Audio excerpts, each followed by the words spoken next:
السلام عليكم ورحمة الله وبركاته. أعوذ بالله من الشيطان الرجيم.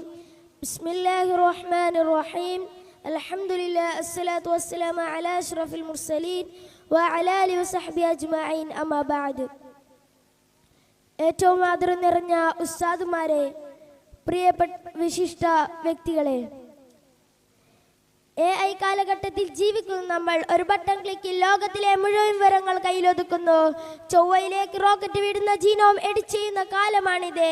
ഈ അതിവേഗ ശാസ്ത്രീയത്തിന് ആയിരക്കണക്കിന് വർഷം പഴക്കമുള്ള മതഗ്രന്ഥങ്ങൾക്ക് എന്ത് പ്രസക്തി?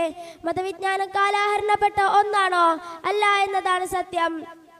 സാങ്കേതിക വിദ്യ എങ്ങനെ നമുക്ക് ജീവിക്കണമെന്ന് പറഞ്ഞു തരുമ്പോൾ മതവിജ്ഞാനം എന്തിനു ജീവിക്കണമെന്ന് ഓർമ്മിപ്പിക്കുന്നു. അതുകൊണ്ട് ഇന്നും അതിന്റെ പ്രസക്തി വർദ്ധിക്കുന്നത്. ഇന്ന് നമുക്ക് ഡീപ് ഫേക്ക് ഉണ്ടാക്കാം, ഡാറ്റ ചേർത്താം, AI കൊണ്ട് ജോലി ഇല്ലാതാക്കാം.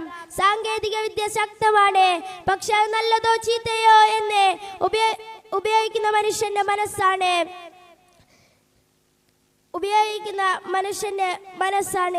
എല്ലാ മതങ്ങളും പറയുന്ന അടിസ്ഥാന മൂല്യങ്ങൾ നോക്കൂ.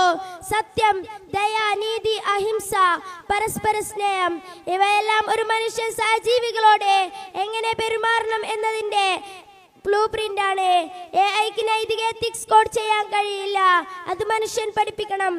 ആ പഠനത്തിന്റെ ആദ്യ പാഠം മതവിജ്ഞാനത്തിൽ നിന്നാണ് കിട്ടുന്നത്. നമ്മുടെ യുഗം ആൻസൈറ്റി യുഗം എന്നറിയപ്പെടുന്നു.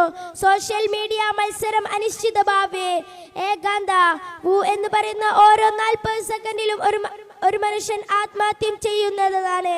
ഭൗതികമായി നമ്മൾ മുന്നേറിയിട്ടും മനസ്സ് ശാന്തമല്ല. മതവിജ്ഞാനം ഇവിടെ നമുക്കൊരു തെറാപ്പിയാകുന്നത്. പ്രാർത്ഥന, ധ്യാനം, നമസ്കാരം,